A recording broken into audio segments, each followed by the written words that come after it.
Alright. Yeah, simple enough. Let's just start this up. Cool. So I just have an X-Men design laid out, and I'm just going to go through and paint it up. Pretty much. It's simple enough.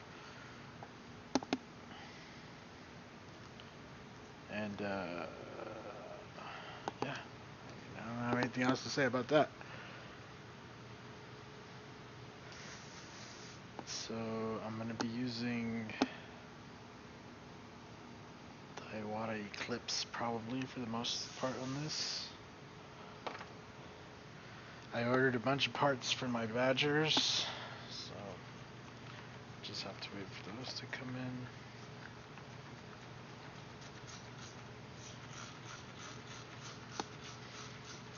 What's up, Tech Grind? And so, I don't know if you guys ever noticed the music or not, but I'm gonna try to not have music today because I'm trying to like listen to my own music over here. And yeah.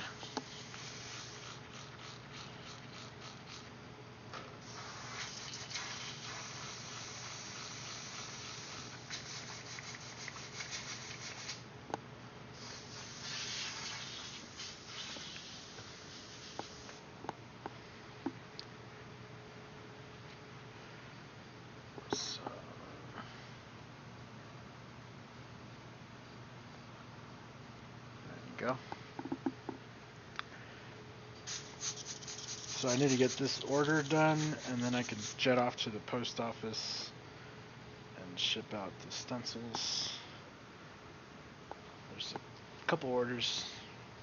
What's up, Jameer? How's it going? What's good? What's good?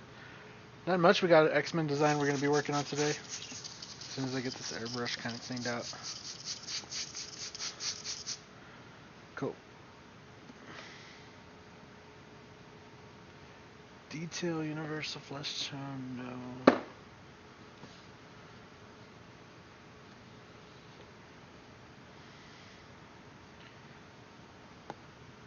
There it is. So I'm just gonna shake this up. I should probably start with some white, actually, but I'm gonna take my chances by just going straight on the yellow.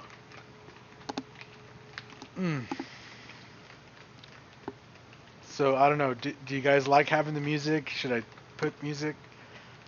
I mean, I don't know. It's not like it makes a difference to me. Here, I'll just put the regular music back on. Make it turn it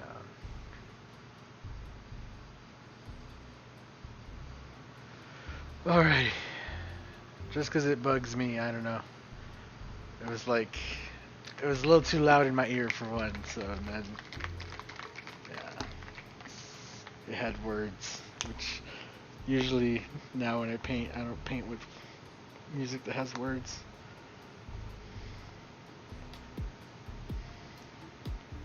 Don't ask me why, I just don't know why. Alright, so we're going to use this Iwata Eclipse on here. And I don't know how well you guys can see the design, but we have like basically all the X-Men characters on here. Let's go in here and find this picture.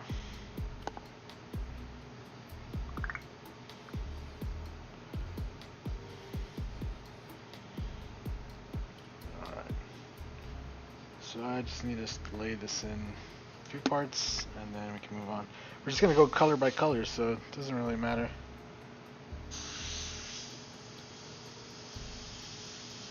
And that shows up really good on the yellow anyway, so.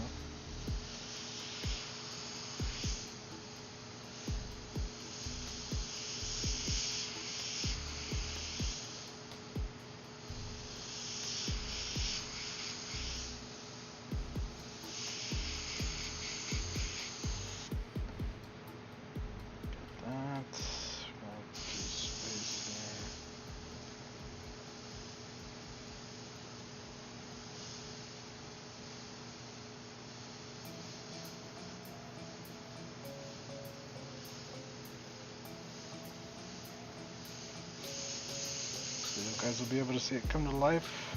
Should be pretty cool.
What's up, Franz? How's it going?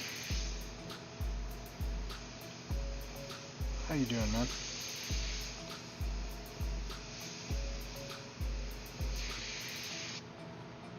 What's up, Daryl? How's it going? How you doing today?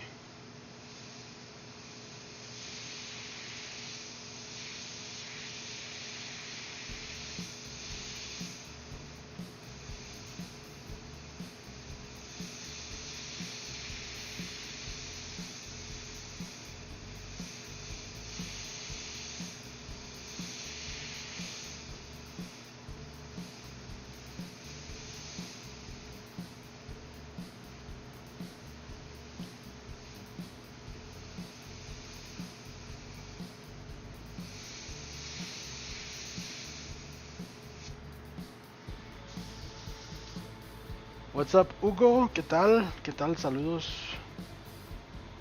Alright, so we got them in there. And I believe that's all we need for them.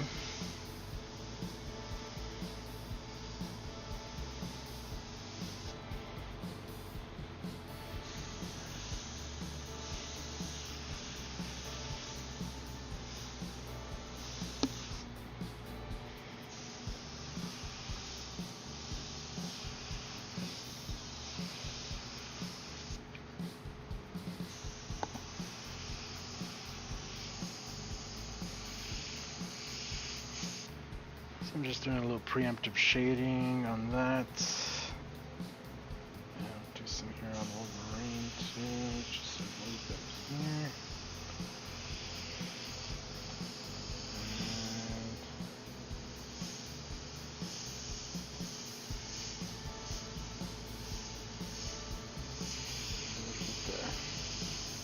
And just a little bit around.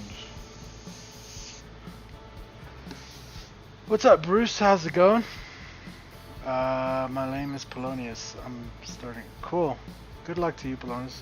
What's up, Steve?